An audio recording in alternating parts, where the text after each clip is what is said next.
আজকে আমি আপনাদেরকে এমন 4টা কিতাবের সন্ধান দিব যেগুলো আমি আশা করব যে আপনাদের জীবনের জন্য চেঞ্জিং পয়েন্ট হয়ে দাঁড়াবে। তো আমি প্রথমে আপনাদেরকে যে কিতাবটার সন্ধান দিব সেটার নাম হচ্ছে মাবাদিউল আরবিয়াহ।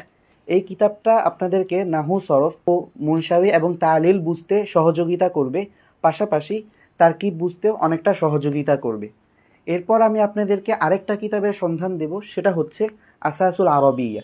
এই কিতাবের মাধ্যমে আপনারা তারকিব, শব্দের তাহকিক এবং অনর্গল ইবারত পড়তে পারা, যেটা খুব গুরুত্বপূর্ণ একটা বিষয়, সেটা শিখতে পারবেন। কারণ আমরা যখন পড়ি তখন আমাদের ইবারত যদি সহি শুদ্ধ না হয় তখন আমরা সঠিক অর্থটা তুলতে পারবো না। এই কিতাবটাও অনেকটা গুরুত্ব রাখে। এরপর আসে আমাদের মাবাদিউত তামরিন এই কিতাবটা।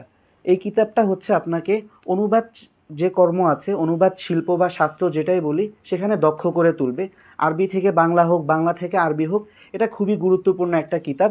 এর মাধ্যমে আমরা অনুবাদটা শিখতে পারবো খুব সঠিক এবং সুন্দরভাবে। 4 নম্বর যে কিতাবটা, সেটা হচ্ছে মাবাদিউল হিওয়ার। এই কিতাবের মাধ্যমে আমরা আরবিতে অনর্গল কথা বলার এই যোগ্যতা অর্জন করতে পারবো। তো আমি আশা করি আপনাদের মধ্যে কেউ যদি এই 4টি কিতাব সংগ্রহে রাখেন, তাহলে ইনশাল্লাহ আপনাদের এই শিক্ষার যে যাত্রাটা আছে সেটা সহজ হবে। এবং যারা ভাবছেন যে আরবি শেখাটা খুব কঠিন বা অসম্ভব কিছু, আপনারা নিয়েও দেখতে পারেন। আশা করি আপনাদের জন্য খুব সহযোগিতা করবে এই কিতাবটা। ধন্যবাদ। আসসালামু আলাইকুম ওয়া রাহমাতুল্লাহি ওয়া বারাকাতুহু।